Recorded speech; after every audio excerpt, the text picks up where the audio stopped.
Bonjour! Alors, pour cette deuxième vidéo, j'aimerais parler d'une lecture un peu plus sérieuse, puisqu'il s'agit d'un roman de Victor Hugo. Alors, Victor Hugo, rapidement, pour ceux qui l'auraient oublié, c'est un écrivain du 19e siècle. Il a écrit La Légende des siècles, qui est un recueil de poésie. Il a écrit Notre-Dame de Paris et Les Misérables, que tout le monde connaît a priori. Donc voilà, Victor Hugo, c'est aussi un homme qui se sent très concerné par les problèmes de son époque et de la société dans laquelle il vit. C'est un homme de conviction, c'est un homme qui a des valeurs chrétiennes et il va se battre, il joue un rôle politique. Un de ses combats et dont il va parler à travers du coup ce petit livre Claude Gueux,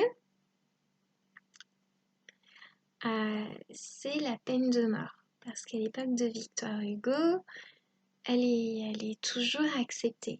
Et Victor Hugo, lui, pense que non, quoi, ça peut pas continuer. Alors, en dehors de ses valeurs morales, pourquoi est-ce qu'il pense que ça peut pas continuer? Parce qu'il pense que c'est un acte de barbarie.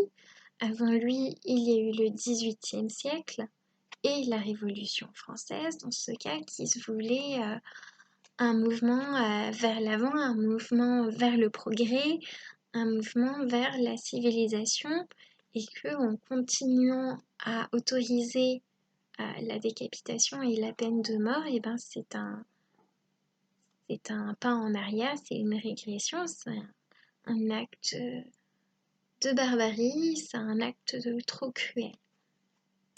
Enfin voilà, donc ça annonce la couleur avec cette histoire. Donc déjà en 1832, Victor Hugo avait écrit un roman qui s'intitule Le dernier jour d'un condamné. Le dernier jour d'un condamné, pardon. Et en 1834, il en remet un coup puisque, en lisant les journaux, visiblement, il tombe sur un fait divers qui parle de l'histoire d'un certain Claude Gueux. Donc c'est quelqu'un qui a réellement existé. Et Victor Hugo va être interpellé par son histoire et va décider de la reprendre. Donc une grosse partie de cette histoire, elle a été réadaptée un petit peu parce que c'est une œuvre littéraire, hein, mais une grosse partie de cette histoire est tirée d'un fait réel. Donc le personnage éponyme, le personnage principal, reprend le nom de Claude Gueux, qui est un homme de classe populaire, un homme travailleur qui n'a pas de problème, mais qui quand même a du mal à nourrir sa famille. Donc il va commettre un crime, qui est celui de voler de la nourriture. Et dans ce cas, il va être envoyé en prison, n'est-ce pas? Voilà. Donc il arrive en prison et étrangement, il va forcer l'admiration, malgré lui, il ne fait rien d'extraordinaire, il va forcer l'admiration des autres détenus. Ça, je ne sais pas si ça s'est vraiment passé dans la véritable histoire. Il me semble que oui, en tout cas, il a eu une part importante. Donc voilà. Lui, il ne cherche pas à utiliser sa popularité pour avoir des problèmes en prison.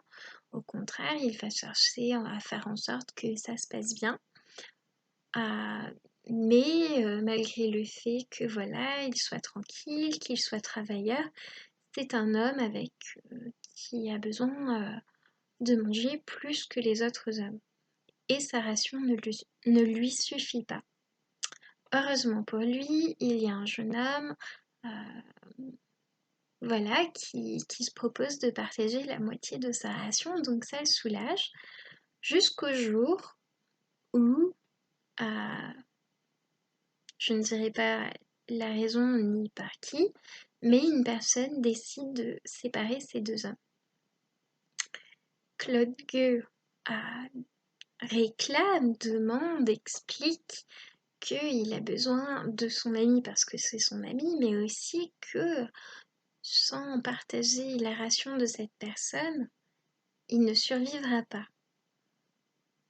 On lui refuse catégoriquement cette faveur. Donc, il y a des choses qui commencent à se mettre en place dans la tête et dans l'histoire qui va conduire à un dénouement assez tragique puisque Claude Gueux est condamné à mort.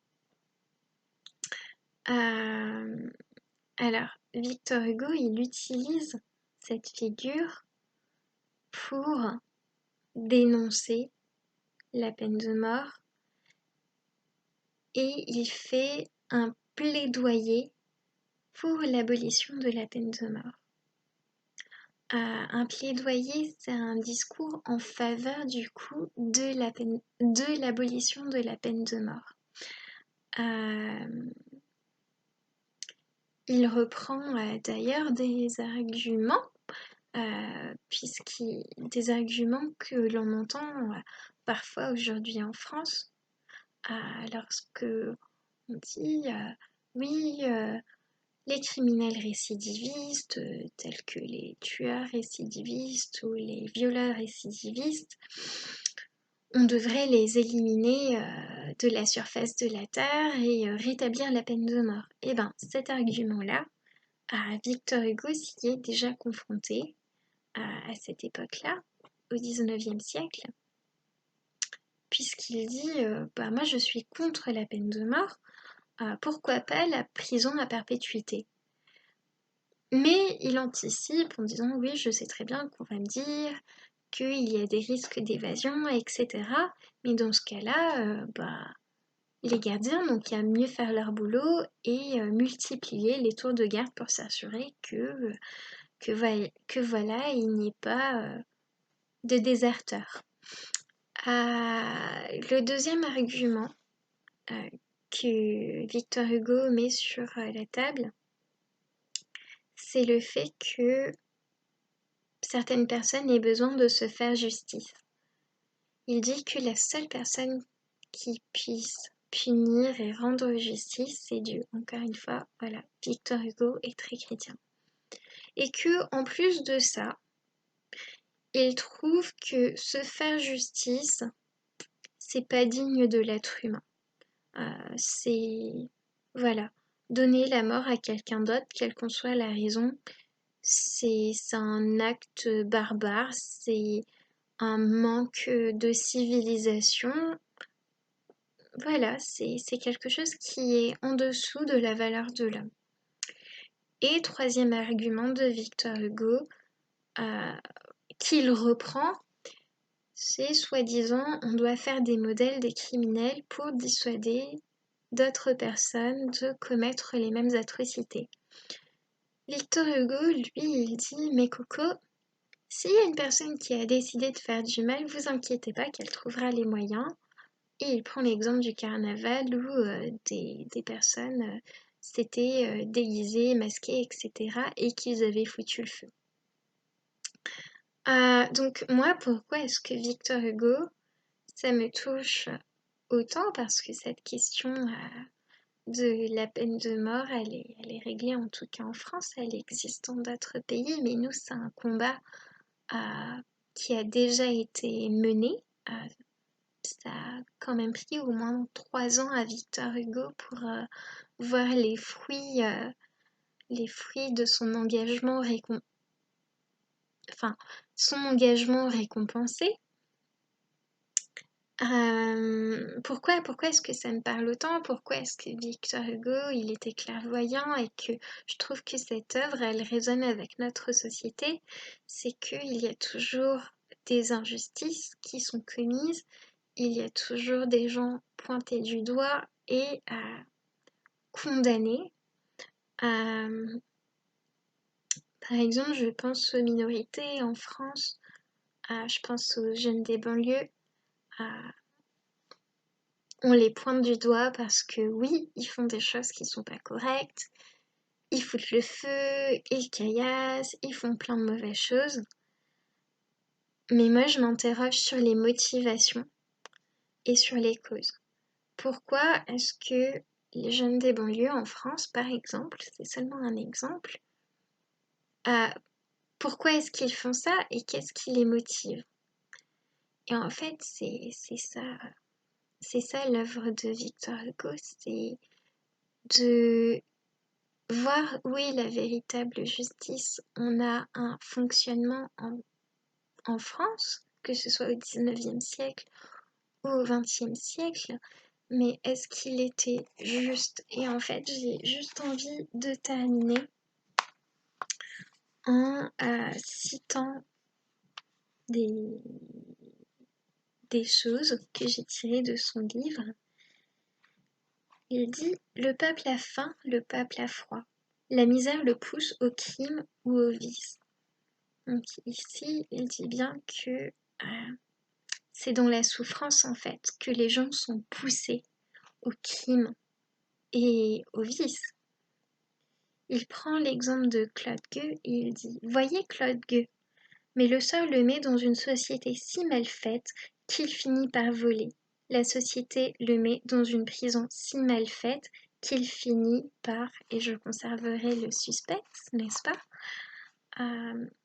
Mais sa conclusion au final, c'est de dire: démontez-moi cette vieille échelle boiteuse des crimes et des peines et refaites-la. Et là, ce qui l'attaque, ce n'est pas Claude Gueux et le mauvais personnage, le mauvais être humain qu'il est, mais il veut déconstruire la société dans laquelle il vit et il demande à ce qu'on la